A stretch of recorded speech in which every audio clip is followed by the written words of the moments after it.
நான் கட்டிய பொன்தாலி உன் கழுத்தில் மின்னுகையில் என்னுள் பல மின்னல்கள் வெடிக்குதடி.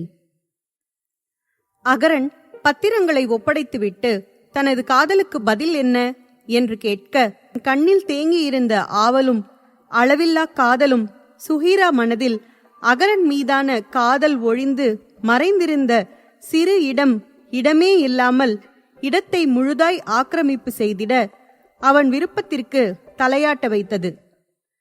இவ்வளவு விரைவாக திருமண ஏற்பாடு செய்து அதற்கு தன்னிடம் சம்மதம் கேட்கும் அகரனை சுஹீரா புத்திசாலி மூளை நம்ப மறுத்தது. கடைசியில் பத்திரத்தை கொடுத்து என்ன செய்தாலும் உன் பொறுப்பு என்று அகரன் சொன்னதும் வேகமாய் கிழித்து எறிய உத்தரவு பிறப்பித்தது. மூளையின் உத்தரவுப்படி பத்திரத்தை கிழித்து எறிந்தவள் இனி இவனிடம் இருந்து விடுதலை என்று மகிழ்ந்தாள். நடப்பதை நம்ப முடியாமல் அவள் மூளை இது ஒருவேளை கனவா என்று இன்று காலையிலிருந்து நடந்ததை எண்ணி பார்க்க துவங்கியது. இன்ப அதிர்ச்சியிலிருந்து மூளை விடுபடும். அதற்குள் அகரன் கண்களில் தெரிந்த காதலில் மனம் அவன் புறம் சரிய அவன் அழைத்ததும் மறுப்பு சொல்லாமல் சென்று அகரன் காட்டிய இடத்தில் கையெழுத்திட்டாள். கையெழுத்து போட்டு முடித்த கையோடு அகரன் ஏற்கனவே கோர்த்து வைத்திருந்த தங்க தாலியை எடுக்க நடக்கும் விபரீதம் புரிய துவங்கியது. சும்மா கையெழுத்து என்று நினைத்த போது தோன்றாத பயம் தாலியை பார்த்ததும் வந்தது. இது தவறு. திருமணம் அப்பா அம்மா சம்மதத்துடன் நடக்க வேண்டியது. யாரும் இல்லாமல் இப்படி நடப்பது தவறு என்று தவிப்பு வந்தது. இவன் நல்லவனே என்றாலும் என்னால் ஏற்க முடியாது என்று மனசாட்சி முரண்டு செய்ய துவங்கியது. தன்னையும் அறியாமல் கால்கள் பின் செல்ல கையில் தாலியுடன் நின்றவனை வெற்று பார்வை பார்த்தாள் சுஹீரா. சுஹீரா முகத்தில் தோன்றிய மாறுதலை கவனித்தபடி அவளை நோக்கி ஒரு அடி எடுத்து வைத்தவன் மெதுவாய் அவள் காதருகில் சென்று, திருவென விழிக்காதே, உன்னால் திருடப்பட்டவன் உன் விழியின் வீச்சில் வீழ்ந்திடுவேன் என்று கரம் பற்றி அழுத்தம் கொடுத்தான். அவன் தீண்டலில் தவிப்பு கொஞ்சம் குறைவது போல உணர்ந்தவள் நிமிரும் முன் சுஹீரா சங்கு கழுத்தில் பொன் சங்கிலியிட்டான் அகரன். பொன் தாலி சூடும் வேலை அகரன் கை தேகம் உரசியதும் சிலிர்த்த உடல் மூளைக்கு செய்தி அனுப்பிட சுதாரித்த மூளை மனதிற்கு கட்டளை பிறப்பிக்க துவங்கியது. விழித்துக்கொள் சுஹீரா, இங்கு என்ன நடக்கிறது என்று முதலில் புரிந்து கொள். இவ்வளவு நாள் உன்னையும் உன் குடும்பத்தையும் கஷ்டப்படுத்தி கட்டாயப்படுத்தி காதலிக்கும்படி உன்னை தொந்தரவு செய்தவன் இன்று உன்னை ஒரு பார்வையில் மயக்கி வார்த்தை ஜாலத்தில் வீழ்த்தி திருமணமே செய்து கொண்டு இருக்கிறான். நீயும் முட்டாள் போல அவன் சொல்வதற்கெல்லாம் ஆடிக்கொண்டு இருக்கிறாய். விழித்துக்கொள் என்று அவளுக்கு எதிராய் நடக்கும் சதித்திட்டத்தை கூறி முறையிடத் துவங்கியது. முழு தவறும் அகரன் மீது சுமத்தப்படுவதை பொறுத்து கொள்ள முடியாமல் கட்டாயப்படுத்தினார்தான். ஆனால் அது என் காதலுக்காகத்தான். அவர் காதல் உண்மை. அதை அவர் கண்களில் நான் உணர்ந்தேன். என் பகடு என்னை கட்டாயப்படுத்தவில்லை. நான் சொன்ன ஒற்றை வார்த்தைக்காக அண்ணன் தரவேண்டிய பெரும் தொகைக்கான பத்திரத்தை என்னிடமே கொடுத்துவிட்டு அவன் காதலை நிரூபித்து என் அனுமதியுடன் தான் திருமணம் செய்கிறான் என்று மனம் அகரன் பக்கத்து நியாயத்தை எடுத்து கூறியது. ஏன், உன்னிடம் ஒரு பத்திரத்தை கொடுத்துவிட்டு வேறொன்றை மறைத்து வைத்திருக்க மாட்டானா? அவ்வளவு பெரிய தொகையை இழப்பதற்கு அவன் என்ன முட்டாளா? அன்று கூட நீ அந்த பத்திரத்தை கிழித்து எறியவும் சாதாரணமாய் அது நகல் என்று கூறி சிரிக்கவில்லை? அதுபோல் இன்று உன்னிடம் காட்டி ஏமாற்றியதும் நகல் என்றால் என்ன செய்வாய்? முன்பின் யோசிக்காமல் இப்படி அவன் சதி வலையில் மாட்டிக்கொண்டாயே என்று மூளை அனுதாபப்பட அடிவாங்கிய வலியில் மனமும் தடுமாறத் துவங்கியது. உண்மைதானே? சந்தித்ததிலிருந்து தன்னிடம் ஒரு முறை கூட நல்ல முறையில் நடந்து கொள்ளாதவன், அவன் நினைத்ததை சாதிக்க எந்த எல்லைக்கும் போகத் துணிந்தவன் இன்று மட்டும் எப்படி பணிந்து செல்வான்? இதுவும் அவன் திட்டமென்றால் என்ன செய்வது என்று மனம் கலங்க நின்றாள் சுஹீரா. அவள் குழப்பத்தை கண்டும் காணாமல் இருந்தான் அகரன். அண்ணி பாஸ், ரொம்ப நேரம் உங்கள் முன் தலை குனிந்து சிலையென நின்று கொண்டு இருக்கிறார். உங்கள் கைகளால் மாலையிட்டு உங்கள் காதல் கரங்களால் அந்த கற்சிலைக்கு உயிர் கொடுத்திருங்கள் பாஸ். இன்றிலிருந்து இதுதான் உங்கள் சரணாகதி நிலை. அண்ணி என்ன சொன்னாலும் இப்படியே குனிந்து ஆமாம் போட பழகி கொள்ளுங்கள்.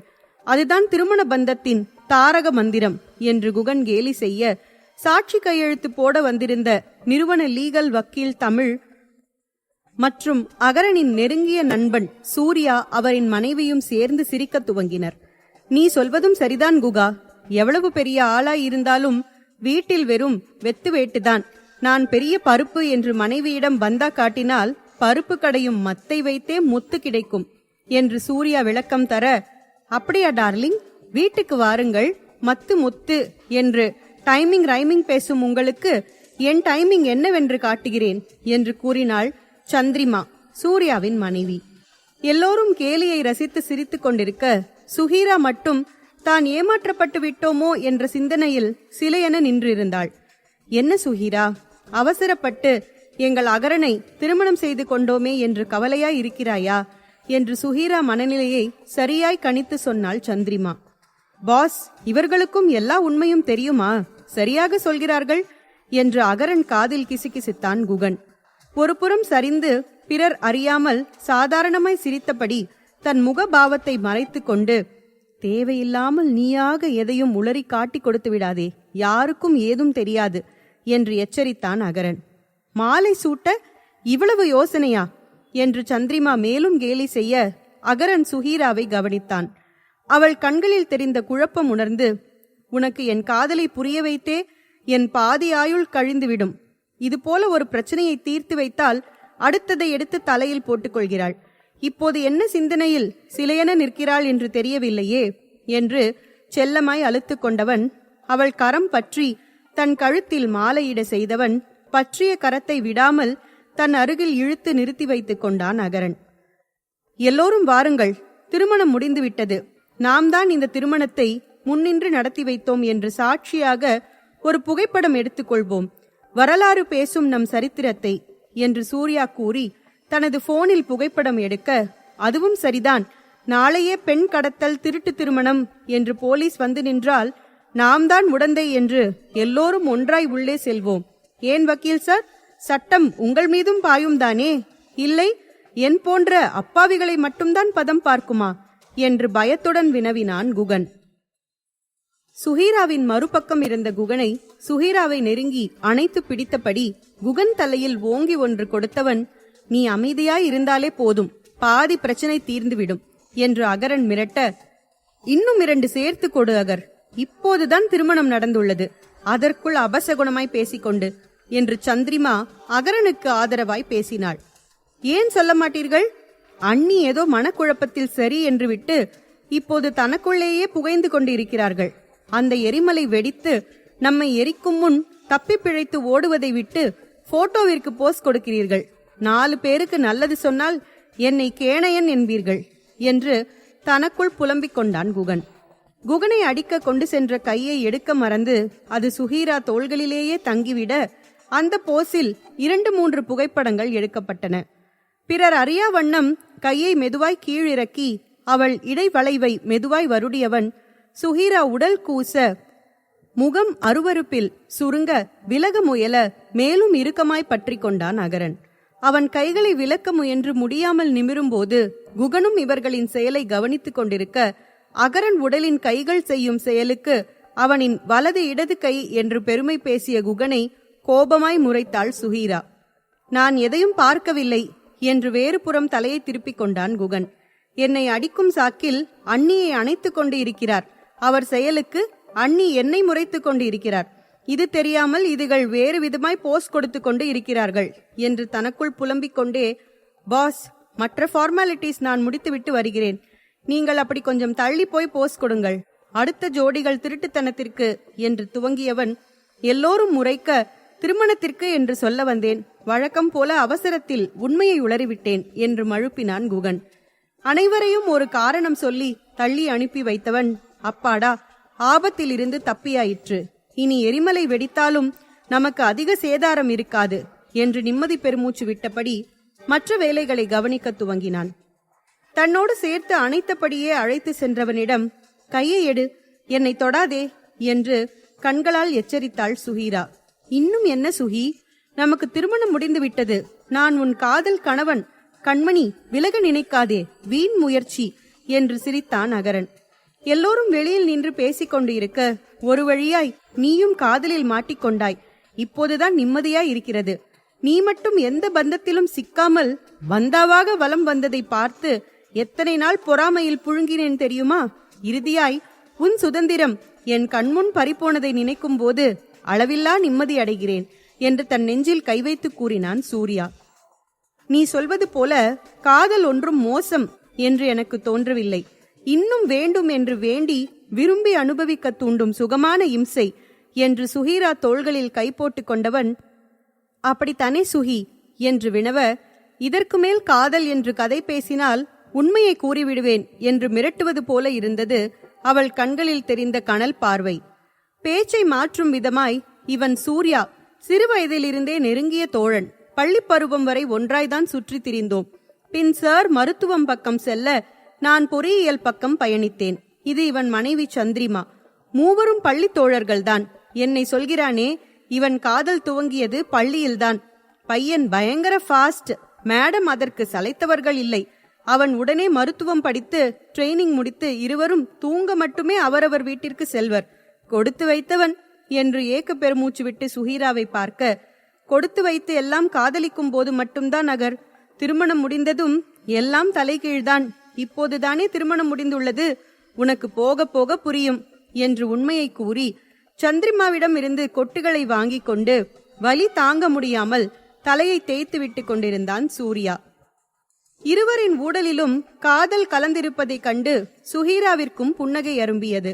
அழகான ஆழமான காதல் என்று சிந்தனையுடன் திரும்பியவள் அகரன் கண்களிலும் அதேபோல் ஆழமான காதல் இருப்பதை உணர்ந்து ஒரு நொடி தடுமாறினாள். இவன் கண்களை பார்க்கக்கூடாது. பார்த்தால் என் சுயநிலை மறந்து விடுவேன். இப்போது இந்த திருமணம் பற்றி அப்பாவிடம் எப்படி சொல்வது என்று மட்டுமே யோசிக்க வேண்டும் என்று பார்வையை விலக்கிக் கொண்டாள் சுஹீரா. இது தமிழ், நம் நிறுவனத்தின் லீகல் அட்வைசர் எனவும் சுஹீரா முகம் மாறியது. இவருடன் தானே அன்று அண்ணன் கேஸ் விஷயமாக பேசினான் என்று ஞாபகம் வர, அப்படியென்றால் இவருக்கு தன்னை பற்றிய உண்மை தெரிந்திருக்குமோ என்று முகம் சிவக்க தன்னை மீறி உடலில் நடுக்கம் உணர்ந்தாள் சுஹீரா. என் இயலாமையை பயன்படுத்தி ஒருவன் தன்னை திருமணம் செய்து கொண்டான் என்று கூற அவமானம். அவனை விரும்பிதான் திருமணம் செய்து கொண்டேன் என்று பொய் கூற தயக்கம். இந்த திருமணத்தை எப்படி ஏற்பது என்று குழப்பம் எல்லாம் சேர்ந்து கொள்ள, எங்கு இங்கு வந்தவர்களுக்கு தன் திருமணத்தின் முழு காரணம் தெரிந்தால் தன்னை எப்படி பார்ப்பார்கள் என்று தவிப்பு. இது எல்லாம் கவலையாய் சுஹீரா முகத்தில் பிரதிபலிக்க அமைதியாய் நின்றாள். அவள் நிலை உணர்ந்து கொண்டவன் போல தோளோடு சேர்த்து இறுக பற்றி கொண்டு, சுஹி, நம் காதல் விபரம் யாருக்கும் தெரியாது என்று மற்றவர்களுக்கு சொல்வது போல் அவளுக்கு மட்டும் புரியும்படி ஆறுதல் கூறினான் அகரன். அது உண்மைதான் மேடம். சார் 2 நாட்களுக்கு முன் திடீரென அழைத்து, நான் பதிவு திருமணம் செய்து கொள்ளப் போகிறேன், குகன் அதற்கு தேவையான ஏற்பாட்டினை செய்து கொண்டு இருக்கிறான், அவனுக்கு உங்கள் துணை வேண்டும் என்று கூறியதும் தான் எனக்கே விஷயம் தெரியும் என்று கூறினான் தமிழ். உங்களுக்காவது 2 நாட்கள் டைம் கொடுத்தான். இன்று காலையில் கிளினிக் கிளம்பி கொண்டு இருக்கிறோம். திடீரென போன் செய்து, இன்று பதிவு திருமணம் செய்து கொள்ளப் போகிறேன், சாட்சி கையெழுத்து போடவா என்று மனசாட்சியே இல்லாமல் சொல்கிறான். கோபம் வந்தது. இருந்தும் நெடுநாள் நண்பனாயிற்றே. அவன் வாழ்வில் ஒரு துயரம் நேரும் போது துணைக்கு இல்லாமல் போனால் நன்றாக இருக்காது என்று என் வாழ்க்கை துணையுடன் கிளம்பி வந்துவிட்டேன் என்று பெரும் தியாகம் செய்தது போல சூர்யா கூற மற்றவர் சேர்ந்து சிரித்தனர். சரி, எங்களுக்காக நேரம் ஒதுக்கி வந்ததற்கு ரொம்ப நன்றி என்று கிளம்பும்படி அகரன் செய்கை செய்ய, அடப்பாவி, நன்றி கெட்டவனே, உனக்காக வந்தால் காரியமானதும் கழட்டி விடுகிறாயா என்று சந்திரிமா பொய் கோபம் காட்டிட, விடு சந்து, சின்னஞ்சிறுசுகள் தனிமையில் இருக்க நினைக்கிறார்கள். பெரியவர்கள் நாம் தான் நாகரிகமாய் விலகிக் கொள்ள வேண்டும் என்று சூர்யா கூறி தன் மனைவியை அழைத்து சென்றான். சரி அகரன் சார், வாழ்த்துக்கள் என்று கூறி கை குலுக்கி தமிழும் விடை பெற, தனிமை வேண்டி தவித்த காதல் மனது சமயம் கிடைத்ததும் நெருங்கி நின்று சுஹி சுஹி என்று மீண்டும் மீண்டும் அவள் பெயரை உச்சரித்து நடப்பது எல்லாம் கனவு போல இருக்கிறது. கண்ணம்மா, இன்றிலிருந்து என் சுஹி, என் மனைவி என்று சந்தோஷத்தில் சொன்னதையே திரும்ப திரும்ப கூறி மகிழ்ந்து போனான் அகரன். சுஹீராவின் மொபைல் அடிக்க யார் என்று பார்த்தவள் அவள் உடன் பயிலும் தோழி மது. கல்லூரி வராததற்கு காரணம் கேட்பாள். என்ன சொல்லி சமாளிப்பது என்று புரியாமல், ஹலோ மது, நான் இன்று வரமாட்டேன், இல்லை எனக்கு கொஞ்சம் உடம்பு சரியில்லை என்று பொய் கூறி சமாளித்துக் கொண்டு இருந்தாள் சுஹீரா. குகன் அழைக்க, இதோ வந்து விடுகிறேன் என்று செய்கையால் சுஹீராவிற்கு உணர்த்திவிட்டு குகனை தேடிச் சென்றான் அகரன். மதுவுடன் பேசி முடித்ததும் தனிமை கிடைத்துவிட்ட உணர்வில் சிந்திக்க துவங்கினாள் சுஹீரா. இத்தனை நாட்கள் தன்னைத்தானே திடமானவள் என்று நம்பிக்கொண்டிருந்தது எவ்வளவு பெரிய முட்டாள்தனம்! பத்திரத்தை கொடுத்ததும் திருமணத்திற்கு சம்மதம் சொல்லிவிட்டாய், இவ்வளவுதானா நீ? நேற்று என்னவோ கட்டாய திருமணம் செய்தால் தாலியை கழட்டி அவன் கையில் வைத்துவிட்டு வந்து விடுவேன் என்றாய். இதுதான் உன் மனோதிடம். போலி வார்த்தையில் ஏமாந்து தோற்று நிற்கும் கோழை என்று மனசாட்சி கேள்வி கேட்க தன்மீதே கோபம் வந்தது. நான் பலவீனமானவள் இல்லை என்று அவன் கட்டிய தாலியை எடுத்து பார்த்தவள், தாலியை கழட்டினால் கணவன் உயிருக்கு ஏதும் நேரும் என்று பாட்டி சொல்வார்களே, இதை கழட்டிவிட்டால் அகரனுக்கு ஏதாவது நேர்ந்து விட்டால் என்று மனம் பதறியது. வாய்ப்பேச்சில் வீராப்பை காட்டிவிட்டு செயலில் தோற்று நிற்கிறேன் என்று எண்ணியவள் கண்களில் நீர் வடிந்தது. நீ தோற்கவில்லை. உன் பலவீனம் அறிந்து செயல்பட்ட அகரன் வெற்றி பெற்றான். நீ நினைத்தால் இந்த வெற்றியை முழுமை அடையவிடாமல் செய்ய முடியும். நீ வேண்டும் என்றுதானே இந்த திருமணம். அதுவே நடக்காது எனும் போது அவன் எப்படி வென்றதாக அர்த்தம்? இத்தனை நாள் உன்னை கஷ்டப்படுத்தி சந்தோஷப்பட்டான். இது உனக்கான வாய்ப்பு. அவனே கூறியிருக்கிறான், அவன் பலவீனம் உன் மீது கொண்ட காதல்தான் என்று. அதுவே எட்டாக்கணியா இருந்தால் வென்றதில் மகிழ்ச்சி கொள்ள முடியுமா என்று மூளை யோசனை சொன்னது. அதுவே சுஹீராவிற்குள் சரி என்றும் தோன்றியது. தனது முடிவிற்கு அவன் சம்மதிப்பானா என்று தயக்கம் உண்டானது. ஒருநாள் தன் கல்லூரியில் கருத்தரங்கில் பேசிய ஒருவரின் வரிகள் நினைவு வந்தது. கோபம் மட்டும் எதையும் சாதித்து விடாது. சூழ்நிலை உணர்ந்து பக்குவமாய் பேசுபவனும் சாதிக்கக்கூடியவன். கோபம் கொண்டு பேசும்போது நம் கோபம் அவர்கள் கண்ணை மறைக்கும். நம் கூறும் நல்ல கருத்தும் காதில் ஏறாது. அதையே பொறுமையாக சொல்லும்போது நடப்பது வேறு மாதிரி இருக்கும் என்று கூறி, என் கணவன் முன் நின்று நாளை எனக்கு புது புடவை வேண்டும் என்று கோபமாய் கத்தினால், நீ சொன்னவுடன் வாங்கித்தர முடியாது என்று அவரும் கோபமாய்தான் பதில் தருவார். இதையே கொஞ்சம் அமைதியாய், என்னங்க நாளைக்கு எனக்கு ஒரு புது புடவை வேணுங்க என்று ஆசையாய் காதலுடன் சொன்னால், என் முடிவை ஏற்று வாங்கி தருகிறாரோ இல்லையோ என் பேச்சை மறுத்து பேச தோன்றாது. அவர் மௌனம் கூட நான் கொண்ட வெற்றிதானே என்று கொடுத்த விளக்கமும் நினைவு வந்தது. ஏன் இந்த அரக்கனே ஆரம்பத்தில் கோபமாய் பேசிய போது எதிர்த்து பேச முடிந்த தன்னால் அவன் அமைதியாய் கையாண்ட போது தடுமாறதானே துவங்கினோம்? ஏன் அவனுக்கு மட்டும்தான் கண்களில் காதல் மொழி பேசி சம்மதிக்க வைக்க முடியுமா என்ன? என்னால் முடியாதா என்ன? இந்த வழிமுறைதான் சரி. என்னை எப்படி ஏமாற்றினானோ நானும் அதே போல் செய்தால் மட்டும்தான் அகரனை தனது எண்ணத்திற்கு பணிய வைக்க முடியும் என்று தான் அடுத்து செய்ய வேண்டியதை முடிவு செய்தாள் சுஹீரா.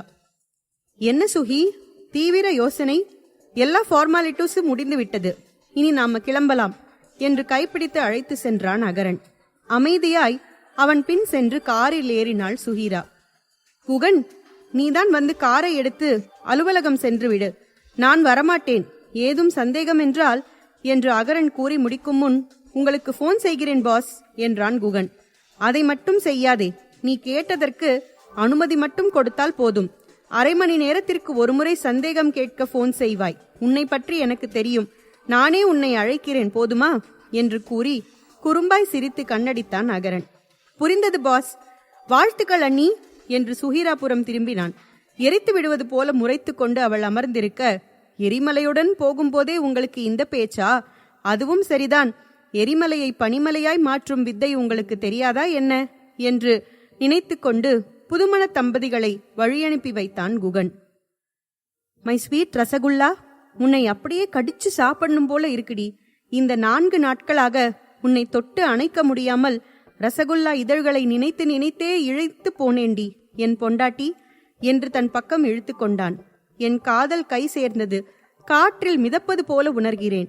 என்னவோ பேசிக்கொண்டே வெகு தூரம் காரை செலுத்தினான் அகரன். உனக்கு உன் காதல் அடைந்துவிட்ட சந்தோஷத்தில் இருக்கிறாய். ஆனால் எனக்கு என் அப்பா என் மீது கொண்ட அளவில்லா நம்பிக்கையை இழந்த துக்கத்தில் இருக்கிறேன். என் மகள் என்ன செய்தாலும் அதில் ஒரு காரணம் இருக்கும் என்று என்னை பற்றி பெருமையாய் பேசுபவர் இப்போது நான் செய்திருக்கும் காரியத்திற்கு என்ன காரணம் சொல்லுவேன் என்று வருத்தம் தோன்ற அவன் பிடியில் இருந்து விலகி அமர்ந்து கொண்டவள் மனம் அமைதியானால்தான் தனது எண்ணத்தை நிறைவேற்ற முடியும் என்று மனச்சோர்வு விலக கொஞ்ச நேரம் கண்ணை மூடி அமர்ந்து கொண்டாள். சிறிது தூரம் கடந்தவன் ஒரு பீச் ஹவுஸ் முன் காரை நிறுத்தி இறங்கு எனவும் இதுவரை இருந்த அமைதி பறந்து மனம் இருமடங்கு வேகத்தில் துடித்தது. ஏய் பகடு, இப்போது எதற்கு இங்கு காரை நிறுத்தினாய்? என்னை எதற்கு இறங்க சொல்கிறாய் என்று பதட்டத்துடன் சுஹீரா வினவ, ரசகுல்லா சாப்பிட என்று அகரன் கண்ணடித்து சிரிக்க, தன் திட்டம் என்று நினைத்து வைத்தது எல்லாம் பறக்க, உனக்கென்ன பைத்தியம் பிடித்து விட்டதா? மரியாதையாய் காரை திருப்பி என்னை கொண்டு போய் என் வீட்டில் விடு என்று கோபமாய் கத்தத் துவங்கினாள் சுஹீரா. என்ன உன் வீடா? எது உன் வீடு பேபி? இனி என் வீடுதான் உன் வீடு, அதாவது நம் வீடு. உனக்கு மறந்து விட்டதா? நான் உன் கணவன் சுஹி. நமக்கு திருமணம் முடிந்து சரியாய் 1 மணி நேரம் கடந்து விட்டது என்று சிறிது நேரத்திற்கு முன் கட்டிய தாலியை காட்டி தொட்டு சிரித்தான் அகரன். எல்லாம் நினைவிருக்கிறது. மறக்கும் காரியமா செய்திருக்கிறாய்? என்னை மிரட்டி உன் காரியம் சாதித்துக் கொண்டு இப்போது உன் ஆசையை தீர்த்து கொள்ள அழைக்கும் மிருகம், அரக்கன் என்று கோபம் தணியாமல் கூறியவள் காரை விட்டு இறங்க மறுத்தாள் சுஹீரா. சுஹீரா வார்த்தையில் இருந்த முரண்பாடு அகரனுக்கும் கோபத்தை கொடுத்தது. நான் உன்னை கட்டாயப்படுத்தவில்லை சுஹீரா. உன் சம்மதத்துடன் தான் இந்த திருமணம் நடந்தது. அதை மறந்து விடாதே. இன்னும் ஒரு முறை என் காதலையோ உன்னை அணுகும் முறையையோ தவறாய் பேசாதே. உன்னை என் விருப்பம் போல அனுபவிக்க மட்டும் நினைத்திருந்தால் இந்த நேரம் உன் கழுத்தில் தாலி இருந்திருக்காது, வயிற்றில் குழந்தைதான் இருந்திருக்கும். என்னிடம் பேசும் முன் யோசித்து பேசு சுஹி என்று எச்சரித்தவன் கார் கதவை ஓங்கி அரைந்து சாத்திவிட்டு அவள் கையை பற்றி உள்ளே இழுத்து சென்றான் அகரன். என் கையை விடு விசர். என்ன சொன்னாய்? நான் சம்மதித்தேனா? நான் மறுத்திருந்தால் மட்டும் நீ என்னை விட்டு விடுவாயா? ஏதாவது சதி செய்து சம்மதிக்க வைத்திருப்பாய். வேறென்ன செய்வாய் என்று அவன் பிடியிலிருந்து விடுபட முயன்றபடி கூறினாள் சுஹீரா. அவள் முயற்சி புரிந்து தன் முன் கொண்டு வந்து பின்புறம் இருந்து அணைத்து பிடித்தவன் சாவி கொண்டு கதவை திறந்து கொண்டு உள்ளே இழுத்து சென்றான். அறை முழுவதும் இருளில் இருக்க தன்னோடு சேர்த்து இறுக அணைத்து பிடித்தபடி, என் வாழ்வை வசந்தங்களால் நிறைக்க என் வசம் வந்த தேவதையே, உன் வரவிற்கு நான் தரும் சிறு பரிசு என்று அறையை ஒலியூட்டினான். நான் கொண்ட கர்வம் என் கவசம், ஆணவம் என் ஆயுதம், பணம் பதவி என் படைகள் என்று பகட்டாய் திரிந்தேன் நானடி. உன் ஒற்றை பார்வையில் இதயத்தில் காயம் தந்து என் பலம் என்று நினைத்த அனைத்தும் புறமுதுகிட்டு ஓடி ஒழிய செய்தாய் நீயடி.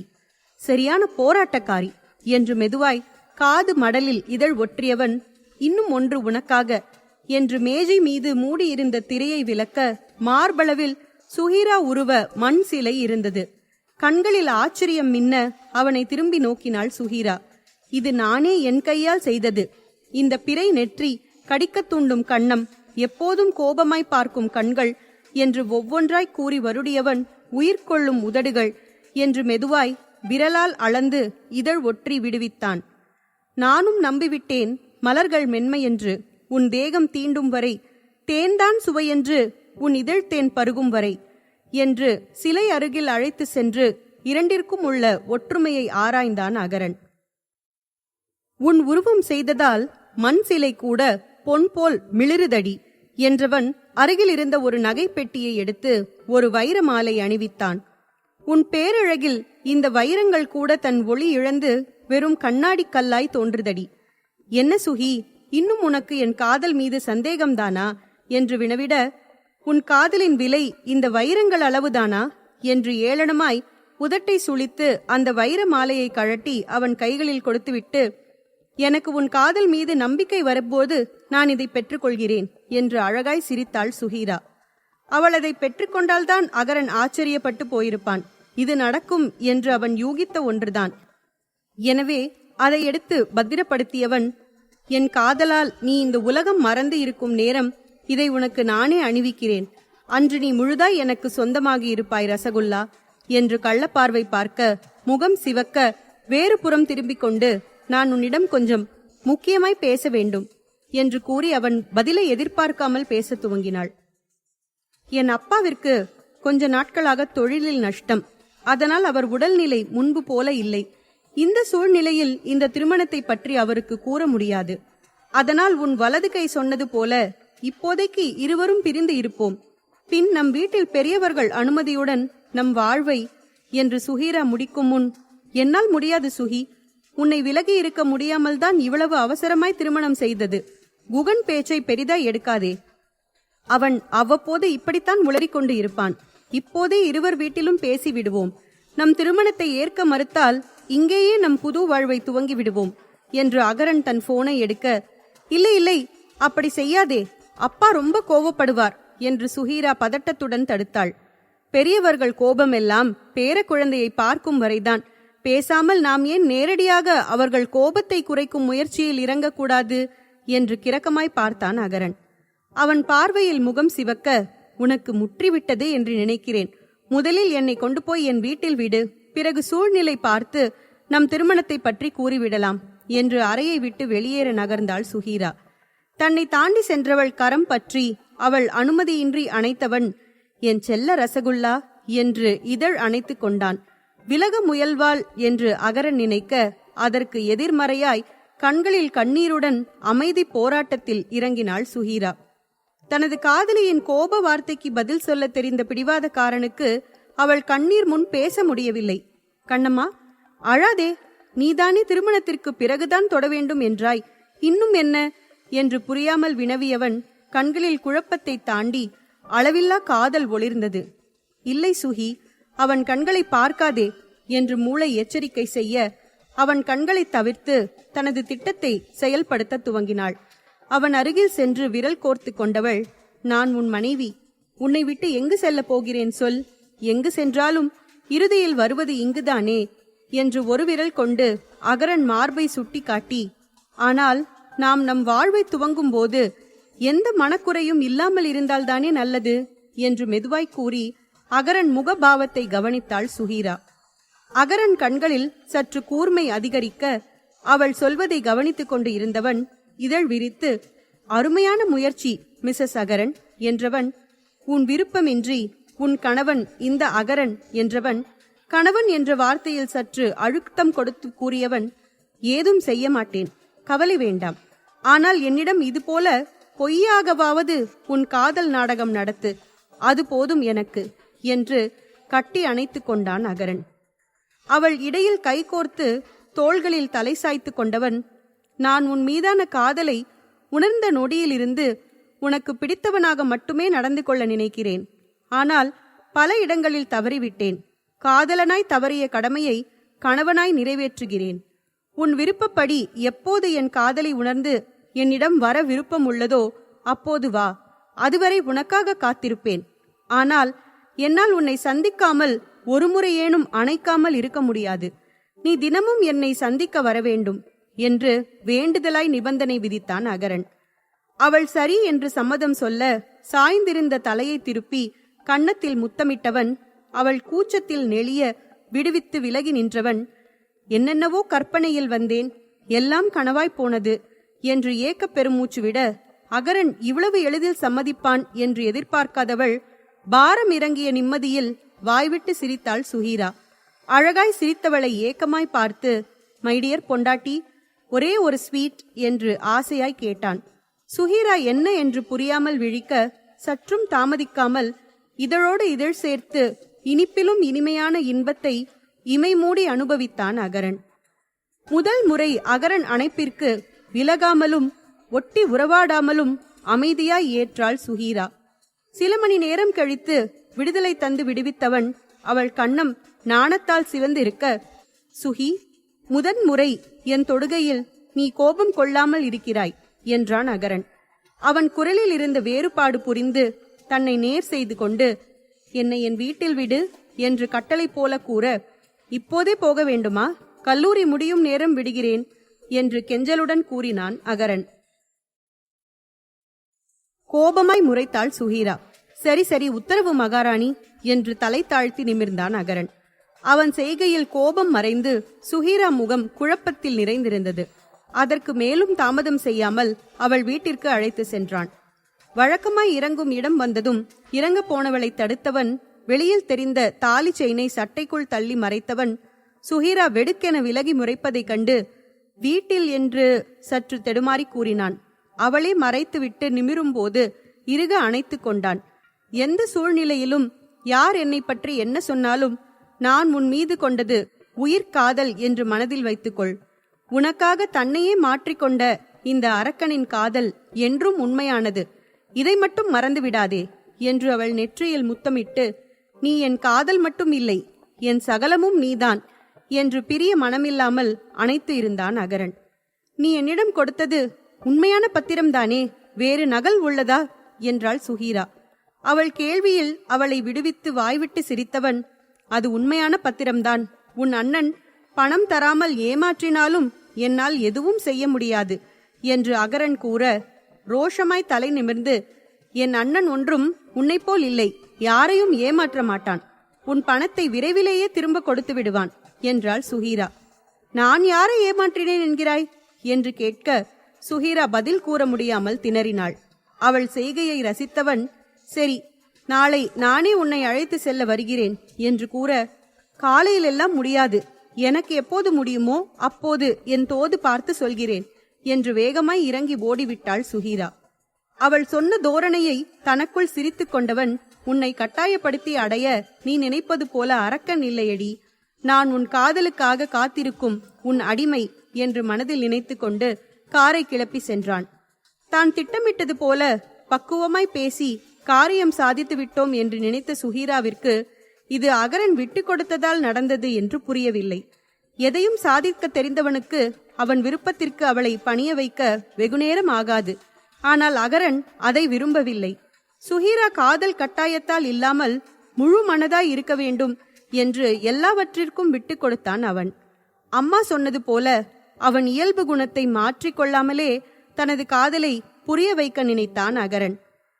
அகரன் செயலில் கோபமாய் இருந்தவளுக்கு திருமணத்தை எப்படி அப்பாவிடம் சொல்வது என்று கவலை இருந்ததே தவிர அகரனை பிரியும் எண்ணம் சிறிதும் இல்லை என்பது புரியாமல் போனது. புரிந்திருந்தால் அகரன் பற்றியும் அகரன் மீதான தனது காதல் பற்றியும் எப்போதோ உணர்ந்திருப்பாள். பிரம்மன் புத்திசாலி என்று நிரூபித்து விட்டான் உன்னை அழகாய் படைத்து. நான் அதிர்ஷ்டசாலி என்று காட்டிவிட்டேன் உன்னை அடைந்து. இன்று என்னவோ நான் சகலமும் அடைந்துவிட்ட திருப்தி பிறந்தது. ஆனால் நம் பிரிவில் ஒரு சலனமும் இல்லை. அது ஏனோ? வீட்டினுள் நுழையும் போது தான் செய்த பெரும் தவறு மனதை நெருடத் துவங்கியது சுஹீராவிற்கு.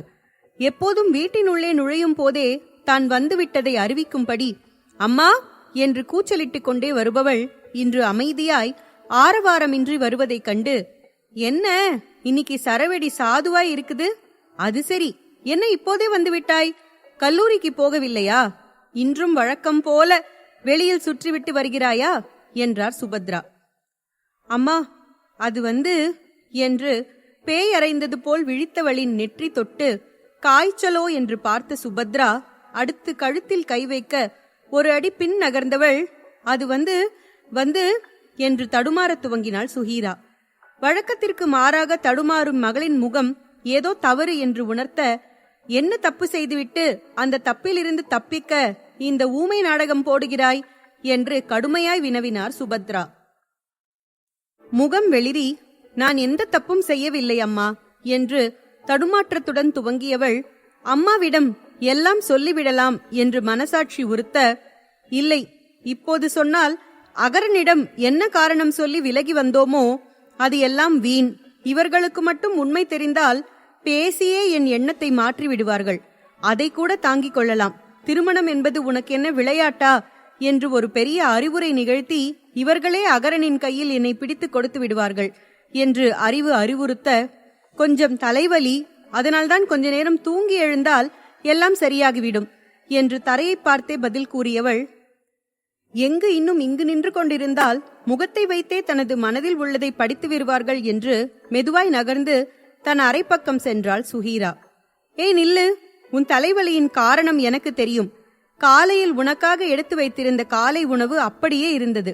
சாப்பிடக்கூட நேரம் இல்லாமல் அப்படி என்ன அவசரம்? மதிய உணவு வேளை நெருங்கிவிட்டது. இன்னும் எதுவும் சாப்பிடாமல் தான் இருப்பாய். அதனால்தான் தலைவலி வந்திருக்கும். நீ முதலில் போய் உடை மாற்றி முகம் கழுவி விட்டு வா, சாப்பாடு எடுத்து வைக்கிறேன், சாப்பிட்டு விட்டு ஓய்வெடு, எல்லாம் தானாய் சரியாகும் என்று சமையல் அறை பக்கம் சென்றவர் சுஹீரா உணவு வேண்டாம் என்று மறுக்க, சொன்னா கேட்க மாட்டாயா என்று கோபமாய் துவங்க, சரி வருகிறேன் என்று கூறிவிட்டு தனது அறைக்குள் சென்று மறைந்தாள் சுஹீரா. கண்ணாடி முன் நின்றிருந்தவளுக்கு தன்னை கட்டுப்படுத்த முடியாமல் கண்ணீர் வந்தது. முன் யோசனையின்றி தவறு செய்துவிட்டு இப்போது தடுமாறிக்கொண்டு இருக்கிறேன் என்று கோபம் வர, அதற்கு காரணமாய் இருந்தவன் கட்டிய தாலியை எடுத்து பார்த்தாள். அழகாய் சொக்கர் மீனாட்சி உருவம் பொருத்தி இருக்க, வழக்கமாயிருக்கும் தாலி கொடி முறுக்கு டிசைன் போல் இல்லாமல் சற்று வித்தியாசமாய் புது மாடலாக இருந்தது. கட்டிய நொடியில் இருந்து கவனிக்காத தாலியை கையில் ஏந்தி பார்த்து கொண்டிருந்தவள் மனதில் நேற்று கட்டாயப்படுத்தி தாலி கட்டினால் கழட்டி அவன் கையில் கொடுத்துவிட்டு வரவேண்டியதுதான் என்று எண்ணியது நினைவு வரவும், கையில் தாங்கி இருந்ததை கழுத்தை தாண்டி முகம் வரை கொண்டு வந்தவள் மனதில் ஏதோ ஒன்று பாரமாய் அழுத்த, கழட்ட நினைத்த கைக்குள்ளேயே அடக்கிக் கொண்டு, என்னால் அதை செய்ய முடியவில்லையே என்று, ஒருவேளை என்னை கட்டாயப்படுத்தி இருந்தால் எண்ணியதை எளிதாய் செய்திருக்க முடியுமோ என்னவோ. தன்முன் அவன் கொண்ட கர்வம், ஆணவம் அனைத்தையும் துறந்து கண்களில் காதலை தேக்கி வைத்து தனது பதிலுக்கு இறைஞ்சி நின்றவன் முகம் நினைவிற்கு வர, அவன் நினைவு மட்டுமே நெஞ்சை நிறைத்தது. இதற்கு முன்பிருந்த அகரனின் ஆணவ பேச்சும் திமிரும் சொல்லாமலே மனதில் பலம் வர துவங்கியது. நீ பேசியதற்கு பழிவாங்கத்தான் உன் அண்ணனை பயன்படுத்திக் கொண்டேன் என்று பேசியவன், அவன் தொடுகையில் முகம் சுருங்க நின்றவளை ஏளனமாய் பார்த்து, உன் ஆணவம் கர்வம் இதனுடன் கொஞ்சம் விளையாடி பார்க்க போகிறேன் என்று சவால் விட்டவன், நான் உன்னை தொடுவது பார்ப்பது பேசுவதுதான் உன் பிரச்சனை என்கிறாய் அல்லவா, உனக்கு நான் தரப்போகும் தண்டனையே இதுதான் என்று கூறியவன் இன்று தலைகீழாய் பேசுவது முரண்பாடாய் தோன்றியது. ஒருவேளை அவன் எண்ணத்தை எளிதாய் நிறைவேற்றத்தான் காதல் வசனம் பேசி என்னை கவர்ந்திட நினைத்தானோ?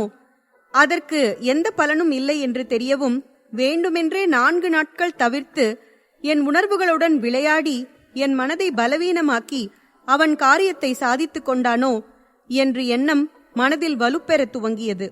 அகரன் சூழ்ச்சி அறியாமல் அவன் கொண்டது உண்மை காதல் என்று தன்னையே ஏமாற்றிக் கொண்டு தந்தையின் நம்பிக்கையை துரோகம் செய்துவிட்டோம் என்று குற்ற உணர்வு குடைய துவங்கியது.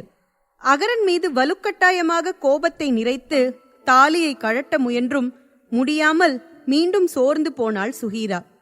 இன்னும் என்ன செய்து கொண்டிருக்கிறாய்? சீக்கிரம் வா என்று அன்னையின் குரலில் அகரன் நினைவில் இருந்து வெளிவந்தவள் வேறு உடை மாற்றி அறையை விட்டு வெளியே வந்தாள் சுஹீரா. உணவு பரிமாறிக்கொண்டே, என்ன இன்று புடவை கட்டியிருந்தாய்? சாதாரணமாய் நான் கட்ட சொன்னாலே மாட்டேன் என்பவள் இன்று நீயாய் கட்டியிருக்கிறாய், கல்லூரியில் ஏதும் விழாவா என்று ஆராயும் பார்வை பார்த்தார் சுபத்ரா. இதுவரை அம்மா கவனிக்கவில்லை என்று இருந்த நிம்மதி மறைய என்ன சொல்வது என்று குழப்பமாய் யோசித்தவள், இன்னும் கொஞ்ச நாட்களில் படிப்பு முடிய போகிறது இல்லையா, அதனால் எல்லோரும் சேர்ந்து குரூப் போட்டோ எடுத்தோம், அதனால்தான் என்று ஒரு வழியாய் காரணம் சொல்லி மழுப்பியவள் குனிந்த தலை நிமிராமல் உண்டு முடித்து இடத்தை காலி செய்தாள் சுஹீரா. மகளின் நடவடிக்கை விசித்திரமாய் இருக்க தன்னிடம் எதையோ மறைக்கிறாள் என்பதை தாய் மனது தெளிவாய் கண்டு கொண்டது. உடனே மகேஸ்வரனை தொடர்பு கொண்டவர் தனது ஐயத்தை கூற, உனக்கு எப்போதும் இதே வேலை, அவளை கண்காணித்துக் கொண்டே இருப்பது என்று மகேஸ்வரன் சாதாரணமாய் பதில் தர, என்னிடம்தான் மறைக்கின்றாள், ஆனால் உங்களிடம் வெளிப்படையாகத்தானே பேசுவாள், நீங்களே வந்து அவளிடம் பேசி பாருங்கள் எனவும், மனைவியின் கட்டாயத்தில் வந்தவருக்கு மகளின் முகத்தை கண்டே தான் வந்தது நல்லதுதான், சுஹீராவிடம் நிச்சயம் பேச வேண்டும் என்று புரிய அவள் அருகில் சென்று அமர்ந்தார் மகேஸ்வரன். நான் எப்படியும் சம்மதித்து விடுவேன் என்று அவனுக்கு தெரிந்து உள்ளது. பத்திரத்தை கொடுத்த பின்பும் நான் திருமணத்திற்கு மறுத்திருந்தால் அவன் சுயரூபம் தெரிந்திருக்குமோ என்னவோ. அதற்கு இடமே தராமல் நடந்து கொண்ட தனது முட்டாள்தனத்தை எண்ணி வருந்த துவங்கினாள். அவன் கேட்டதும் மறுப்பேதும் கூறாமல் எப்படி அந்த அரக்கனை திருமணம் செய்ய சம்மதித்தோம் என்று தீவிர சிந்தனையில் இருந்தாள் சுஹீரா. என்ன குட்டிமா, என்ன யோசனை, ஏன் முகத்தில் இத்தனை குழப்பம் என்று அக்கறையாய் வினவ தந்தையின் குரலில் இருந்த நிதானம் அப்பாவிடம் எல்லாவற்றிற்கும் சரியான விளக்கம் கிடைக்கும் என்ற நம்பிக்கை தந்தது. அவர் மடியில் தலை வைத்து படுத்துக் கொண்டவள் அவர் முகம் பார்ப்பதை தவிர்த்து, இன்று நான் ஒரு தவறு செய்துவிட்டேன் அப்பா, அதை எப்படி துணிந்து செய்தேன் என்று இன்னும் எனக்கு காரணம் விளங்கவில்லை என்று என்ன தவறு செய்தாள் என்று கூறாமல் கூறினாள் சுஹீரா. எதையும் வெளிப்படையாக பேசும் மகள் இன்று என்ன தவறு என்று கூறாமல் விளக்கம் கேட்க மகேஸ்வரன் மனதில் சிறு நெருடல் உருவானது. இருந்தும் அவளை வெளிப்படையாக சொல்லாத போது வற்புறுத்துவது சரியில்லை என்று மனதில் தோன்றிய உணர்வுகளை வெளிக்காட்டாமல் சுஹீராவின் குழப்பத்தை நீக்க முன்வந்தார். நீ செய்தது தெரிந்து செய்த தப்பா இல்லை தெரியாமல் செய்த தவறா என்று மகேஸ்வரன் கேள்வி கேட்க, என்ன என்று புரியாமல் விழித்தாள் சுஹீரா. பின் விளைவு என்ன என்று தெரிந்திருந்தும் தான் செய்யப்போவது தவறான செயல் என்று தெரிந்தும் அதை துணிந்து செய்தால் அது தப்பு, இது எதுவுமே அறியாமல் செய்தால் அது தவறு என்று விளக்கம் தந்தார் மகேஸ்வரன். மடியில் இருந்து தலையை நிமிர்த்தாமலே பின் விளைவு என்ன என்று தெரிந்திருந்தும் அப்போதைக்கு எதை பற்றியும் யோசனை இல்லாமல் செய்த தப்புதான் அப்பா என்று உண்மையை ஒத்துக்கொண்டாள் சுஹீரா. சுஹீராவின் குரலில் இருந்த குற்ற உணர்வு அவள் செய்த தப்பு என்ன என்று அறியும் ஆவலை கொடுத்தாலும் அவளே செய்த தவறினை எண்ணி வருந்துகிறாள் என்று புரிய அதை போக்கும் வழியில் இறங்கினார் மகேஸ்வரன். தெரிந்தே செய்த தப்பு என்றால் அதை நீ உணர்ந்துவிட்டால் அதனால் யார் அதிகம் பாதிக்கப்படுவார்கள் என்று உனக்கு தோன்றுகிறதோ அவர்களிடம் உண்மையை கூறி மன்னிப்பு வேண்டிவிடு, இந்த குற்ற உணர்வு மறையும் என்று வழி சொல்லிக் கொடுத்தார். சிறிது நேரம் மௌனமாய் இருந்தவள், இன்னும் என்ன குழப்பம் குட்டிமா என்று மகேஸ்வரன் வினவ, தப்பு என்று தெரிந்தும் எப்படி அதை செய்ய துணிந்தேன் என்று எனக்கே புரியவில்லை அப்பா. என் மகள் எடுக்கும் எந்த முடிவும் சரியாயிருக்கும் என்று நீங்கள் என் மீது வைத்திருக்கும் நம்பிக்கையை ஒரு நொடியில் பொய்யாக்கிவிட்டேன். அதற்கு என்னை மன்னித்து விடுங்கள் என்று மகேஸ்வரன் கூறியது போல அதிகம் பாதிக்கப்படுபவர் என்று எண்ணிய தந்தையிடம் மனம் வருந்தி மன்னிப்பு வேண்டினாள் சுஹீரா. மகளின் முகத்திலிருந்த வருத்தம் காண பொறுக்காதவர், சரி, பின்விளைவு அறியாமல் செய்துவிட்டாய், இப்போது நீ வருந்துவதால் செய்த தப்பு இல்லை என்று ஆகப் போகிறதா என்ன? எங்கு இதை செய்யாமல் போனால் தன் வாழ்வில் பெரிதாய் எதையேனும் இழந்து விடுவோமோ என்ற கலக்கம்தான் பலரையும் துணிந்து தப்பு செய்ய தூண்டுகிறது. இப்போதும் என் மகள் மீது எனக்கு அளவில்லா நம்பிக்கை உள்ளது. தவறு என்று தெரிந்தும் நீ அதை துணிந்து செய்திருக்கிறாய் என்றால் அந்த விஷயத்தில் உனக்கு இருந்த ஈடுபாடும் நம்பிக்கையும் புரிகிறது. இப்போதும் அந்த தவறு எப்படி செய்தோம் என்று குழம்பி தடுமாறுகிறாயே தவிர ஏன் செய்தோம் என்று தவிக்கவில்லை. செய்தது தவறு என்று நீ வருந்தவில்லை. அதை வைத்து சொல்கிறேன், நீ இந்த முடிவு வெறும் அவசரத்தில் மட்டும் எடுத்திருக்க மாட்டாய். பல நாள் உன் உள் மனதில் ஒரு போராட்டம் நிகழ்த்திதான் செய்திருப்பாய். மற்றபடி உனக்கு விருப்பம் இல்லாததை கட்டாயப்படுத்தி செய்ய வைக்க யாரால் முடியும்? பலமுறை அதை முயன்று தோற்ற இந்த அப்பாவிற்கு தெரியாதா உன் குணம் என்று தலையை வருடி கூறினார் மகேஸ்வரன். சரி, இப்போது உன் குழப்பம் தீர்ந்து விட்டதா? இப்போதாவது இந்த அப்பாவி அப்பாவிடம் நீ செய்த பொல்லாத பெரும் தப்பு என்ன என்று சொல்லலாம் இல்லையா என்று கேலியாய் வினவினார் மகேஸ்வரன். எப்படி சொல்வது? உங்களுக்கு தெரியாமல் பழக்கமான சில தினங்களில் ஒருவன் காதல் வார்த்தைக்கு மயங்கி அவன் திருமணம் செய்ய கேட்டதும் இவ்வளவு நாள் பாசமாய் வளர்த்த உங்களை மறந்து அவன் மீது உண்டான உருவமில்லா உணர்வில் அவனை மணந்து கொண்டேன் என்று இதை சொன்னால் நீங்கள் எப்படி எடுத்துக்கொள்வீர்கள்? இப்படி இயல்பாய் பேசும் நீங்கள் என்னை வெறுத்துவிட்டால் என்னால் தாங்க முடியாதே என்று தனக்குள்ளேயே புலம்பிக் கொண்டு இருந்தாள் சுஹீரா. மகளின் முகத்தில் ஏற்பட்ட மாற்றங்களை கவனித்துக் கொண்டு இருந்தவர், சிலர் தங்கள் சூழ்நிலை காரணமாக தவறு செய்வார்கள், சிலர் தங்களை காத்து கொள்ள தவறு செய்வார்கள், பலர் தனக்கு பிரியமானவர்களை இழந்துவிடக் கூடாது என்று அளவில்லா அன்பில் தவறு என்று தெரிந்தே செய்வார்கள் என்றதும் மகளின் உடலில் உண்டான அதிர்வை குறித்து கொண்டவர் மேலும் பேசத் துவங்கினார். தவறு செய்வது மனித இயல்புதான். அதற்காக தனக்கு நெருக்கமானவர்களை என்றுமே வெறுக்க முடியாது.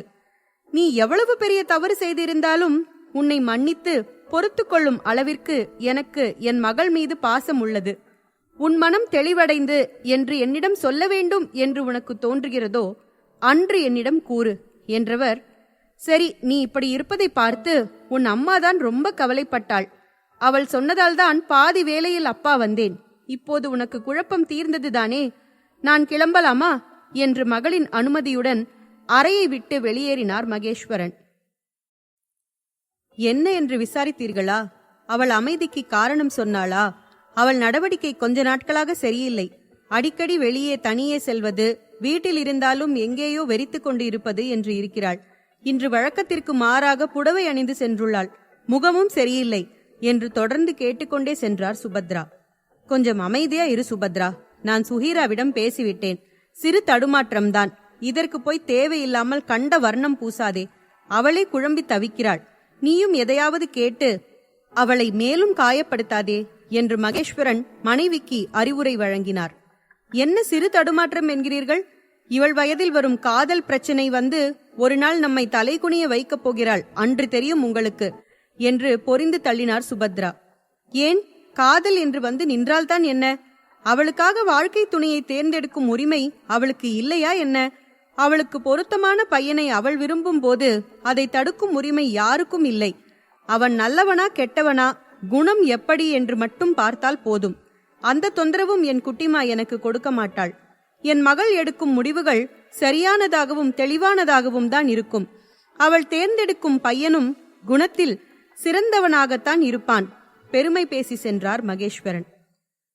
மகேஸ்வரன் வந்து சென்ற பிறகு சுஹீரா வெகுநேரம் சிந்தனையில் மூழ்கினாள்.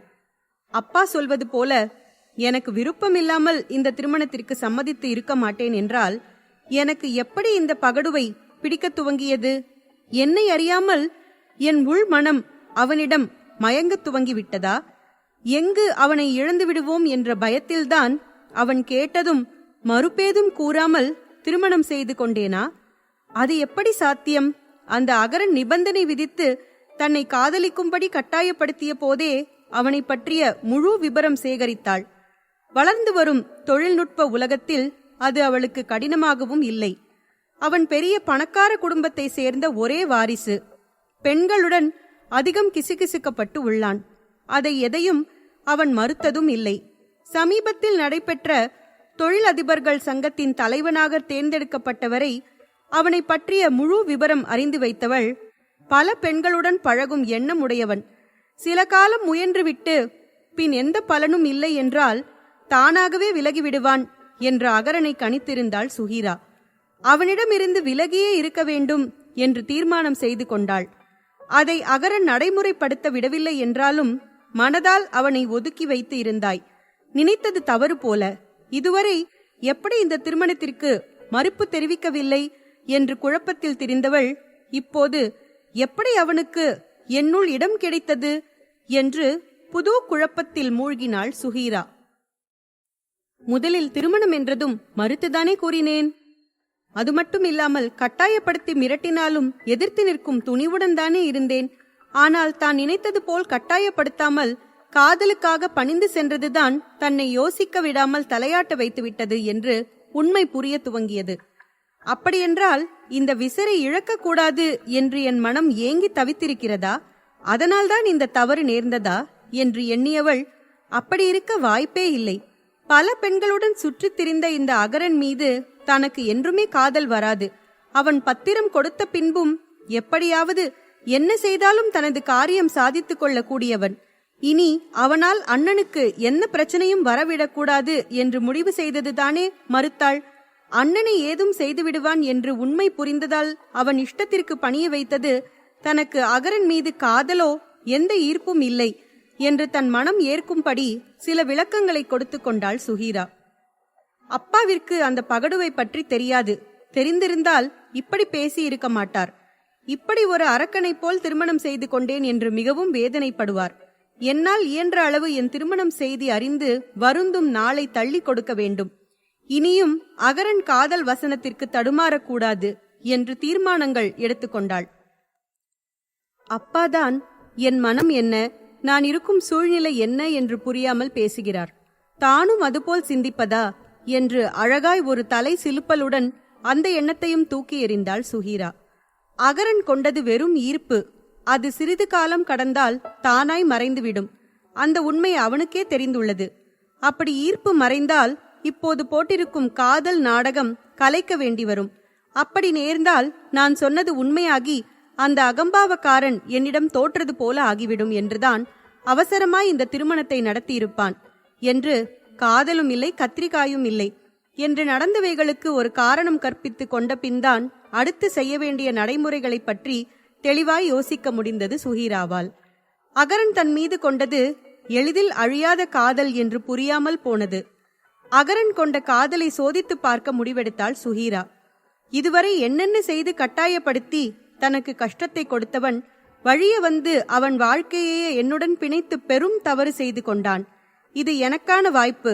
நான் கொடுக்கும் பதிலடிக்கு என்னை ஏன் திருமணம் செய்தோம் என்று அந்த பகடு யோசிக்க வேண்டும் என்று திட்டமிட்டாள் சுஹீரா. சுஹீரா என்ன அடி கொடுத்தாலும் அகரன் கொடுக்கும் முத்த அடிக்கு முன் ஏதும் செல்லாது என்று பலமுறை அகரனின் காதல் அடிகளை பெற்றுக்கொண்டவள் இன்னும் அதை உணராமல் இருந்தாள் சுஹீரா. அகரன் செய்யும் முத்த சண்டைக்கு ஈடு கொடுக்க முடியாமல் புறமுதுகிட்டு ஓடுபவள் அதை மறந்து எப்படி பதிலடி கொடுப்பது என்று தீவிரமாய் சிந்திக்க துவங்கினாள். சுஹீரா அகரன் நினைவில் தன்னை மறந்திருக்க அகரனே அவளை தொடர்பு கொண்டான். அகரன் எண் என்று தெரிந்ததும் வேண்டுமென்றே அழைப்பை ஏற்காமல் கையில் ஏந்தி பலியாடு தானாய் தலை நீட்டுகிறது. இதழ்கள் தானாய் ஏளன புன்னகை சூடிக்கொள்ள அமைதியாய் அமர்ந்திருந்தாள் சுஹீரா. சில முறை முயன்றும் பதிலின்றி போகவும், என்னை காமுகனாய் எண்ணாமல் உன் காதலனாய் ஒரு நொடி எண்ணிப்பாரடி, என் செயல்களில் உள்ள உன் மீதான அளவில்லா காதல் புரியும் என்று குறுஞ்செய்தி அனுப்பி வைத்து பதிலுக்காக காத்திருந்தான் அகரன். செய்வதெல்லாம் 420 வேலை, இதுல இவனை காதலனாய் நினைக்க வேண்டுமா என்று பொறுமியவள், காமுகன் காதலன் என்று வசனம் பேசி நீ நல்லவனாக முயற்சி செய்யாதே, எனக்கு என்றுமே நீ அரக்கன்தான் என்று பதில் அனுப்பினாள் சுஹீரா. உன் மீது அளவில்லா காதல் கொண்டவனை இரக்கமே இல்லாமல் அரக்கன் என்கிறாய் நீயடி, உன் கோபத்தை கூட குளுமையாய் ரசிக்கிறேன் நானடி என்று மீண்டும் கவிதையில் பதில் தந்தான் அகரன். இந்த கவிதையெல்லாம் எங்கிருந்து சுடுகிறாய்? இதுபோல் பிதற்றி எத்தனை பெண்களை ஏமாற்றி இருக்கிறாய்? கோபமாய் வந்தது சுஹீரா பதில். இதற்கு முன் எழுதியதும் இல்லை, எதிலும் எழுதி வைத்ததும் இல்லை. என்னுள் நீ வந்ததிலிருந்து வார்த்தைகள் எல்லாம் வர்ணஜாலம் புரிந்து காதல் பித்தனாய் பிதற்ற செய்யுதடி என்று அகரன் பதில் வர, இவனை திருத்தவே முடியாது என்று தலையில் கை வைத்து அமர்ந்து கொண்டாள் சுஹீரா. மறுமுறை அகரன் அழைத்ததும் தவிர்க்காமல் எடுத்தவள், என்ன மனதில் பெரிய மன்மதன் என்று எண்ணமா? உன் கவிதை வரிகளில் மயங்கி உன் வலையில் விழ நான் ஒன்றும் புள்ளிமான் இல்லை என்று சுஹீரா கோபமாய் துவங்க, உன்னை வலையில் வீழ்த்தும் வலிமை இல்லையடி எனக்கு. நானே உன் கண் பார்வையில் காதல் வலையில் சிக்கிக்கொண்டு மீள மனமில்லாமல் உன்னை சுற்றி வரும் வெறும் மானுடன் என்று சமாதானமாய் பேசினான் அகரன். என்ன வேண்டும் உனக்கு? எதற்கு இம்சை செய்கிறாய்? எப்படியோ நீ நினைத்ததை சாதித்துக் கொண்டாய், இன்னும் என்ன வேண்டும் என்றாள் சுஹீரா. நான் சாதித்து என்ன பயன்? நான் சாதித்த சாதனை நீ என் அருகில் இல்லாமல் விலகி இருந்து சோதனைதானே தருகிறாய். இன்று நமக்கு என்ன நாள் என்று நினைவிருக்கிறதா சுஹி என்று அகரன் கேள்விக்கு, என் நிம்மதியை உன்னிடம் பறிகொடுத்த நாள் என்று வெடுக்கென பதில் தந்தாள் சுஹீரா. சில நொடி அமைதிக்கு பின், இன்று என் வாழ்வின் அர்த்தம் உணர்ந்த நாள், என் காதல் என் கரம் கோர்த்த நாள், என் அவள் என் கை கோர்த்த நாள், அது மட்டும் இல்லை, இன்று நமக்கு முதல் இரவு என்று அகரன் கிரக்கமாய் கூற, சுஹீரா மனம் பதட்டத்தில் துடிக்க, அவளையும் மீறி கண்ணம் செம்மையுற, இப்போது உனக்கு என்ன வேண்டும் என்று திக்கி திணறி முடிக்கும் முன், எனக்கு என்ன வேண்டும் என்று உனக்கு தெரியாதா சுஹி? இதம் தரும் உன் இதழ் வேண்டும், கட்டி அணைத்து களிப்புற உன் காதல் வேண்டும், விலகாமல் உன் விரல் கோர்த்து கதை பேச வேண்டும், உன் மடி சாய்ந்து அந்த மயக்கத்தில் உறங்க வேண்டும் என்றவன், இதையெல்லாம் தாண்டி ஒரு கணவனாய் காதல் புரிந்திட என் மனைவி வேண்டும் என்று அகரன் கிரக்கமாய் கூறி, நீ காத்து வைத்திருக்கும் பெண்மை எனும் பொக்கிஷத்தை உன் ஆடை திரை அகற்றி வெட்கப்பூட்டை உடைத்து களவாட காத்திருக்கும் காதல் கள்வன் நானடி. தனது ஆண்மை நிறைந்த குரலில் காதலுடன் வரிகளில் ஏற்ற இறக்கங்களுடன் கவிதை கூறினான் அகரன். சுஹீரா பேச்சின்றி மௌனமானாள். உன் மௌனத்தை என் கேள்விக்கான பதிலாய் சம்மதமாய் எடுத்துக்கொள்ளவா சுஹி என்று கூறியவன், உன்னை கைகளில் தாங்கி என் ஏக்கம் தீர்த்து கொள்ளவா? உன் இதழ் அமுதம் பருகி என் பருவதாகம் தீர்த்து கொள்ளவா? உன் அனுமதிக்காக மட்டுமே விலகி நிற்கிறேன் சுஹி. நீ என்றால் போதும், இந்த நொடியே உன்னை கவர்ந்து காதல் செய்வேன் கண்ணம்மா. சுகி, நான் உன்னை சந்திக்க வேண்டும் என்று பழக்கமில்லாத கெஞ்சலுடன் ஒலித்தது அகரன் குரல். அகரன் குரலில் தடுமாறத் துவங்கிய மனதை கட்டுப்படுத்தி, இனி இவனுடன் பேசிக் கொண்டிருந்தால் அவன் விருப்பத்திற்கு பணிய வைத்து விடுவான் என்று புரிய, அது முடியாது. ஏற்கனவே உன்னால் என் வீட்டில் எல்லோருக்கும் என் மீது சந்தேகம். என்னால் நீ சொல்லும் இடத்திற்கெல்லாம் வர முடியாது. இப்படி அடிக்கடி போன் செய்து தொந்தரவு செய்யாதே. நான் உன் அடிமை இல்லை, நீ எனக்கு அரசனும் இல்லை. எனக்கு எப்போதும் நீ அரக்கன்தான், அதை மறந்து விடாதே என்று கடுமையாய் கூறியவள், அதற்கு மேல் பேச ஒன்றும் இல்லை என்று போனை ஸ்விட்ச் ஆஃப் செய்து வைத்தாள் சுஹீரா.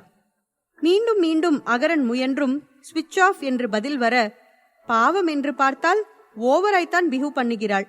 இவளுக்கெல்லாம் பழைய பிடிவாதக்கார அகரன் தான் சரிப்பட்டு வருவான் என்று கோபமாய் பிதற்றிக் கொண்டு இருந்தான் அகரன். ஹீரோவிடம் பேச முயன்று முடியாமல் போக, அந்த கோபத்தில் என்ன செய்வது என்று புரியாமல் தன் அறையில் குறுக்கும் நெடுக்கும் நடந்து கொண்டிருந்தான் அகரன். என்ன பாஸ், இந்நேரம் நீங்கள் என்ன செய்கிறீர்கள்? அண்ணியுடன் டூயட் பாடிக்கொண்டில்லாமல் அறையை அளந்து கொண்டு இருக்கிறீர்கள் என்று குகன் குரல் கேட்டு திரும்பினான் அகரன். அகரன் பார்வையில் வேறுபாடு தெரிந்தாலும் அதை பெரிதாக எடுத்துக்கொள்ளாமல் குகன் தொடர்ந்தான். வாழ்த்துக்கள் பாஸ், கடைசி வரை போராடி உங்கள் காதலை அடைந்து விட்டீர்களே, நீங்கள் ரொம்ப லக்கி பாஸ். சரி, அண்ணிக்கு உங்கள் பரிசுகள் பிடித்திருந்ததா? ஆமாம், அண்ணி எங்கே? கீழே இல்லையே. உங்கள் வீட்டில் இந்த திருமணத்தை ஏற்றுக்கொண்டார்களா? யாரும் எந்த ரியாக்ஷன் காட்டாமல் அமைதியாய் இருக்கிறார்கள். உங்கள் அத்தை கூட எப்போதும் போல் என்னை பார்த்ததும் வழக்கமான வம்பு பேசி ஒரு பார்வையில் விலகி சென்று விட்டார்கள் என்றவன் கலையரசி பேசியது நினைவில் வர முகம் வாடி பின் சூழ்நிலை உணர்ந்து தன்னை சரி செய்து கொண்டு, நான் கூட உங்கள் அத்தைதான் உங்களுக்கு வில்லி என்று நினைத்திருந்தேன். பரவாயில்லை, எல்லோரும் பிரச்சனை செய்யாமல் அண்ணியை ஏற்றுக்கொண்டார்கள். நீங்கள் அண்ணியுடன் சேர்ந்து நின்றபோது உங்கள் மாமனார் என்ன செய்தார் பாஸ்? உங்கள் இலக்கு இரண்டையும் அடைந்து விட்டீர்களே. பழிக்கு பழியும் வாங்கியாயிற்று, காதலியையே திருமணமும் செய்து கொண்டாயிற்று. ஒரே கல்லில் 2 மாங்காய். நீங்கள் பலே கில்லாடி பாஸ் என்று விடாமல் பேசிக்கொண்டே சென்றான் குகன். அது எப்படி குகா?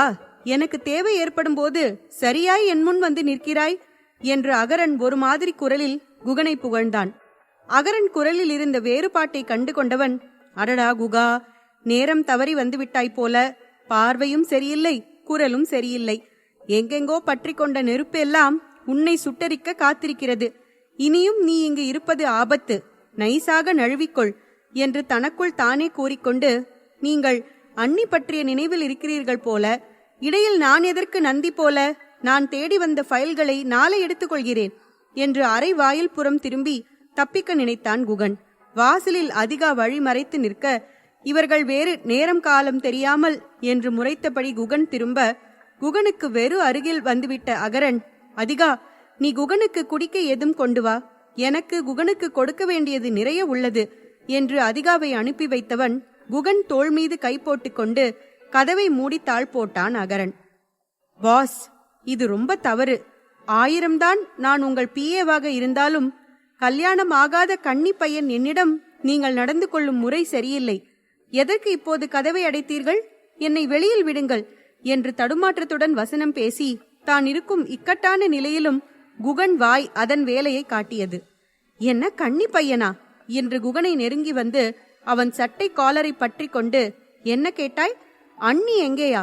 நீ செய்த சதியால் கல்யாணம் ஆகியும் இன்னும் பிரம்மச்சாரியாய் இருக்கிறேன். என்னிடம் வந்து வசனம் பேசி என் வயிற்றெரிச்சலை கிளறிவிட்டு அதில் குளிர்காய நினைக்கிறாயா? அவன் கைகளை பின்புறம் கொண்டு வந்து பற்றியவன், நான் என் வழியில் அவளை சம்மதிக்க வைத்து திருமணம் முடிந்த கையோடு என் வீட்டிற்கு அழைத்து வந்திருப்பேன். இவர் பெரிய ஐடியா கிங்கு. இடையில் புகுந்து அலைப்பாயுதே வலைப்பாயுதே என்று சும்மா இருந்தவளுக்கு ஐடியா கொடுத்ததும் இல்லாமல் என்னிடம் நலம் விசாரிப்பு வேறு என்று முதுகில் ஒரு அடி கொடுத்தவன் கைகளை விடுவித்து கன்னத்தை கைகளால் பற்றி, ஒரே கல்லில் 2 மாங்காய் என்றா கேட்கிறாய்? என்னால் ஒன்றையே கைப்பற்ற முடியவில்லை என்று கவலையில் தவித்துக் கொண்டு இருக்கிறேன் என்று கன்னத்தை வலிக்கும்படி தட்டினான் அகரன். குகன் முகம் கலங்கி இருக்க அவனை அருகில் இருந்த நாற்காலியில் அமர வைத்துவிட்டு குடிக்க தண்ணீர் கொண்டு வந்து கொடுத்துவிட்டு அந்த நாற்காலியின் கைப்பிடியில் தானும் அமர்ந்து கொண்டான் அகரன். அகரன் செயலில் அவன் இயல்பாகிவிட்டது புரிய, போங்க பாஸ், முதலெல்லாம் நீங்கள் வைத்த குறி தப்பாது. தப்பாமல் இலக்கை தாக்கும். ஆனால் அண்ணியை காதலிக்க துவங்கியதிலிருந்து எல்லாம் இம்சை அரசன் கரடிக்கு வைத்த குறி போல எல்லாம் தவறி என்னைத்தான் வந்தடைகிறது என்று குகன் கூறியதும் அவன் தோள்களில் போட்டிருந்த கையில் அழுத்தம் கொடுத்துவிட்டு, என்னை என்ன செய்ய சொல்கிறாய்? அவர்களை நான் ஏதும் செய்தால் என் சுகிக்கல்லவா வலிக்கும். அவளுக்கு ஒன்று என்றால் என்னால் தாங்க முடியாது.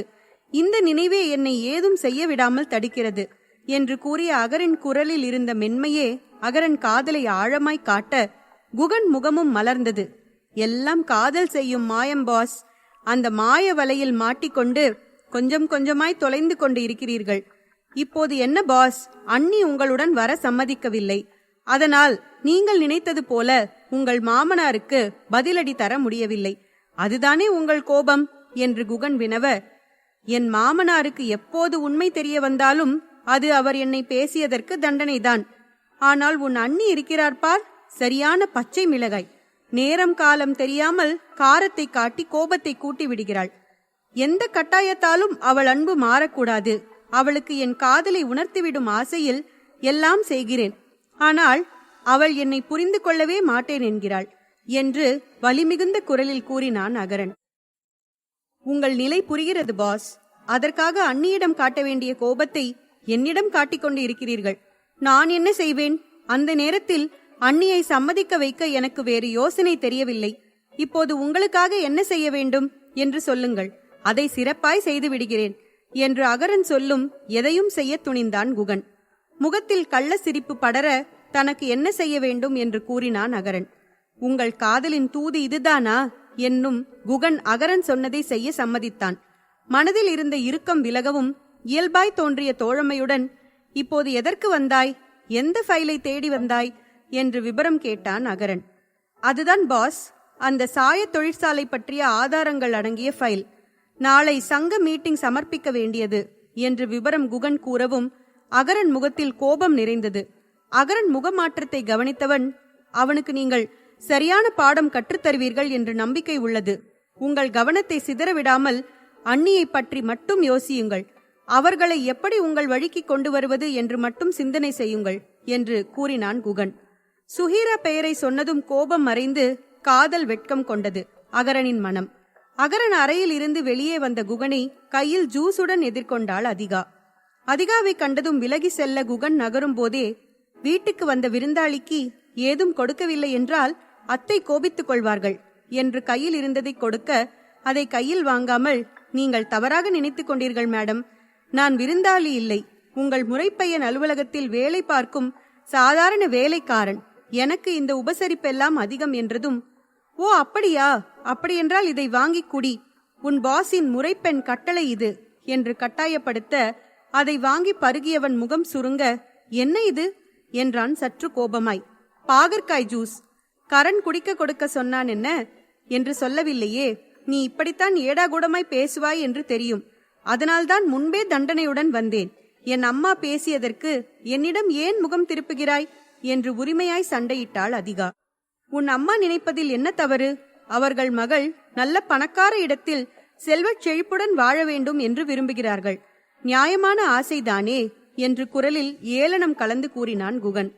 அவன் அருகில் வந்தவள் மெதுவாய் காது அருகில் நெருங்கி சென்று, எனக்கு பணக்கார பையன் வேண்டாம், இந்த குணக்கார குகன்தான் வேண்டும் என்று மெதுவாய் கிசுகிசுக்க 2 அடி தள்ளி சென்றவன், ஒரு வேலைக்காரனாய் இந்த வீட்டிற்குள் நுழையக்கூட தகுதி இல்லாதவன் என்னை போய் உங்கள் துணையாக நினைக்கின்றீர்களே. உங்கள் அம்மா காதில் மட்டும் இந்த வார்த்தை விழுந்தால் நீங்கள் குடிக்க பாகற்காய் ஜூஸ் தான் கொடுத்தீர்கள். அவர்கள் பாயசத்தில் பாய்சன் கலந்து கொடுப்பார்கள். உங்கள் வில்லத்தனமான விளையாட்டிற்கு என் உயிரை பலி கொடுக்க எனக்கு விருப்பம் இல்லை என்று குகன் மறுப்பு கூறினான். என் அம்மா விருப்பம் நான் கரனை திருமணம் செய்து கொள்வதுதான். எப்படி செய்து கொள்ளவா? 2வது திருமணம் செய்தால் உன் பாஸ் சிறையில் களி உண்ண மாட்டானா? உன் பாஸிற்கு இவ்வளவு விசுவாசமாய் இருக்கும் நீயே அவன் சிறை செல்ல யோசனை சொல்வது நியாயமா என்று அதிகா குறும்பாய் கூறி குகன் கண்ணம் கிள்ள, உங்களுக்கு எப்படி தெரியும் என்று புரியாமல் வினவினான் குகன். தனது மொபைலில் இருந்து ஒரு புகைப்படத்தை எடுத்து காட்டினாள் அதிகா. அதில் காலையில் அகரன் சுஹீரா திருமணம் முடிந்த கையோடு அனைவரும் சேர்ந்து எடுத்துக்கொண்ட போஸில் தொலைவில் இருந்து அதிகா எடுத்து வைத்து இருந்தாள். பேயறைந்தவன் போல விழித்தான் குகன். சிறிது நேரம் குகன் நிலையை ரசித்துக் கொண்டு இருந்தவள், வழக்கம் போல என் மனம் கவர்ந்தவனை அவனுக்கே தெரியாமல் பின்தொடர்ந்து சென்றேன்.